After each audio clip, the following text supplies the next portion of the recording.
Shalom Bapak Ibu yang diberkati Tuhan Yesus Kristus. Jumpa lagi dengan saya pada hari ini, Minggu tanggal 13 Desember 2020. Apa kabar Bapak Ibu semuanya di tengah-tengah pandemi COVID-19 atau COVID-19 atau penyakit coronavirus? Saya percaya, haleluya, Bapak Ibu dalam keadaan baik-baik saja dan dalam keadaan sehat-sehat saja. Banyak orang yang meninggal dunia karena COVID-19. Tetapi kita, saya dan saudara, oleh karena anugerah Tuhan, saudara masih diberi kesempatan untuk menikmati kasih kemurahan Tuhan. Itu sebabnya hari ini kita mempergunakan waktu yang Tuhan berikan ini untuk memuji dan memuliakan Tuhan, untuk meninggikan dan mengagungkan Raja di atas segala raja. Haleluya, puji Tuhan. Mari saja kita ambil Alkitab kita dan kita akan bacakan di dalam Mazmur pasal 1. Mazmur pasal 1 ayat yang keempat sampai dengan ayat yang keenam. Demikian pembacaan firman Tuhan pada hari ini. Bukan demikian orang fasik. Mereka seperti sekam yang ditiupkan angin. Ayat yang kelima, sebab itu orang fasik tidak akan tahan dalam penghakiman. Begitu pula orang berdosa dalam perkumpulan orang benar. Sebab Tuhan mengenal jalan orang benar, tetapi jalan orang fasik menuju kebinasaan. Haleluya, Bapak Ibu yang diberkati oleh Tuhan kita Yesus Kristus. Yesus Kristus adalah pribadi yang dikagumi dan yang dihormati dan yang disegani karena kuasa dan otoritas yang begitu luar biasa. Mengapa? Badai Danau Galilea, perempuan pendarahan 12 tahun, orang buta melihat, timpang berjalan, bisu berkata-kata, orang mati sekalipun dibangkitkan. Hari ini kita membaca firman Tuhan ini dalam Mazmur pasal 1 ayat yang keempat sampai ayat yang keenam dengan tema renungan firman menuju kebinasaan. Orang-orang fasik harus menerima konsekuensi, harus menerima sanksi yang diberikan oleh Tuhan ketika mereka berjalan dalam jalan-jalan yang salah, atau mereka berjalan dalam jalan-jalan yang menuju kepada kebinasaan. Banyak orang, Bapak Ibu Saudara sekalian, yang menentukan jalannya, tetapi jalannya mereka tidak temukan. Yesus berkata, "Aku adalah jalan, kebenaran dan hidup." Itu sebabnya Yesus berkata, "I am the way, the truth. No man come to the Father but by me." Itu sebabnya tidak ada seorang pun yang dapat datang kepada Bapa kalau tidak melalui aku.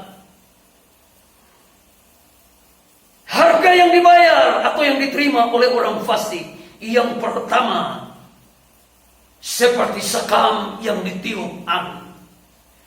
Nilai-nilai orang fasik, kehidupan orang fasik disejajarkan, disamakan seperti sekam yang ditiup oleh angin yang tidak memiliki nilai apa-apa.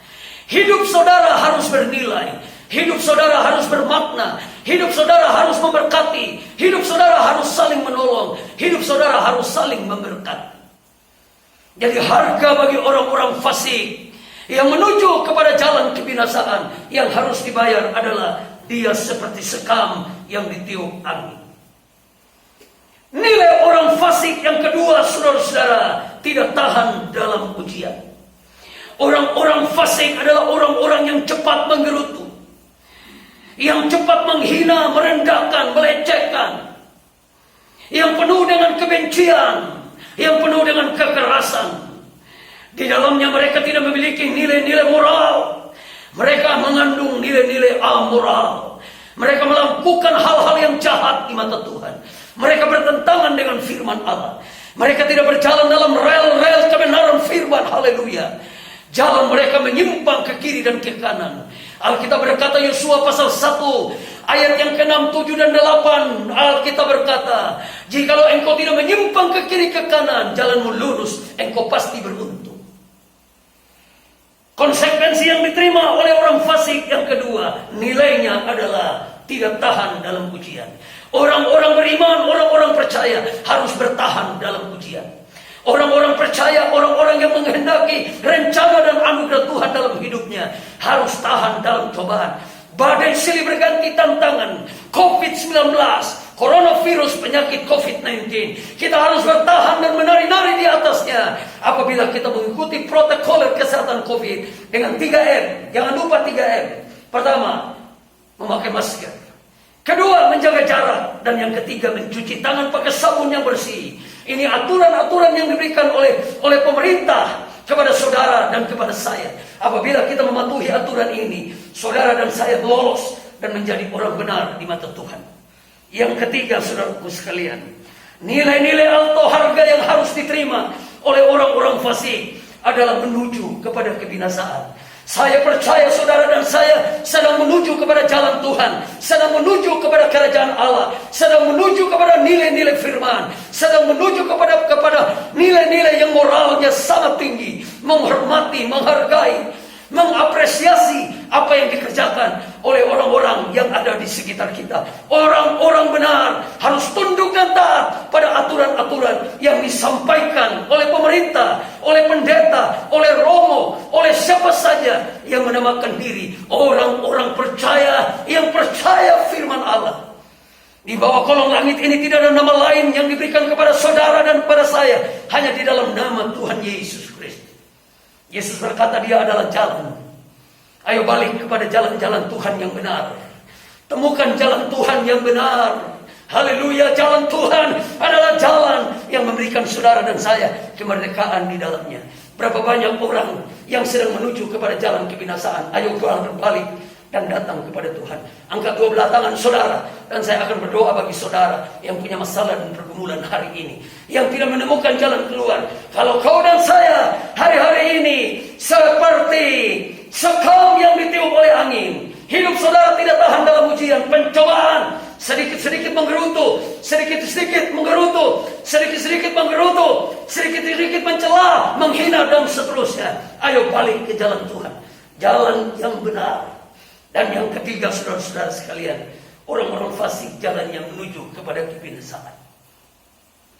Bapa yang ada di dalam sorga, lihatlah tangan-tangan yang terangkat. Tanda mereka menyerah padamu, tanda mereka berserah dan meyakini dan percaya di dalam nama-Mu. Kalau mereka ada yang datang dengan pergumulan masalah keluarga, masalah anak, masalah suami, masalah istri, masalah pekerjaan, masalah sakit penyakit darah tinggi, darah rendah, leukemia, migrain, asam urat, kanker, tumor, leukemia, di dalam nama Tuhan Yesus Kristus yang menghentikan badai di Danau Galilea, yang menghentikan perempuan pendarahan 12 tahun, yang membangkitkan orang mati, di dalam nama Yesus Kristus Tuhan, kami pulih, kami sembuh, pulih dan sembuh dalam nama Tuhan Yesus Kristus. Kami terima mujizat dari sorga. Haleluya, haleluya, haleluya. Sekali lagi angkat dua belah tangan saudara tinggi-tinggi dan terimalah berkat dari Tuhan. Tuhan memberkati engkau dan melindungi engkau. Tuhan menyinari engkau dengan wajahnya dan memberikan engkau kasih karunia. Tuhan menghadapkan wajahnya kepadamu dan memberikan engkau damai sejahtera. Di dalam nama Bapa, Anak dan Roh Kudus, yaitu di dalam nama Tuhan Yesus Kristus, yang akan datang kembali ke dalam dunia ini, menjemput, membawa kita semua masuk dalam kerajaan sorga kekal selama-lamanya. Haleluya, haleluya, haleluya, amin. Saudara-saudaraku sekalian yang diberkati Tuhan, langsung saya menyampaikan beberapa informasi karena waktu ibadah kita terbatas sesuai diberikan oleh pemerintah. Ibadah setiap minggu ada 2 kali. Ibadah pertama dimulai jam 9 pagi, ibadah yang kedua dimulai jam 10 pagi. Di Gereja Bethel Indonesia Titian Asri, Blok C2 nomor 9, Kota Bekasi, 17143 Jawa Barat, Indonesia. Ajaklah keluarga saudara, teman, rekan, orang-orang yang membutuhkan Tuhan untuk menuju ke jalan-jalan Tuhan yang benar. Dan ibadah dari hari Senin sampai hari Sabtu, ada beberapa ibadah yang kami gunakan lewat Zoom dalam pertemuan dengan jemaat, bahkan pelayan-pelayan Tuhan. Sampai jumpa dan Tuhan Yesus menolong kita dalam jam-jam ibadah yang ada. Informasi yang kedua, bagi Bapak Ibu yang mau memberikan persembahan syukur, persembahan persepuluhan, persembahan ucapan syukur, persembahan tantangan, persembahan untuk rumah Tuhan, pembangunan rumah Tuhan, persembahan untuk dana penginjilan, untuk dana misi, diakonia, atau gerakan Rp1.000, atau persembahan apa saja, Bapak Ibu dapat mentransferkan ke Bank BCA Bekasi. Bank BCA Bekasi dengan nomor rekening 066 101 4236. Sekali lagi, Bank BCA Bekasi dengan nomor rekening 066 101 4236. Semua persembahan Bapak Ibu akan diberkati oleh Tuhan berlimpah-limpah. Sampai jumpa dan Tuhan Yesus menolong kita semua, dan shalom.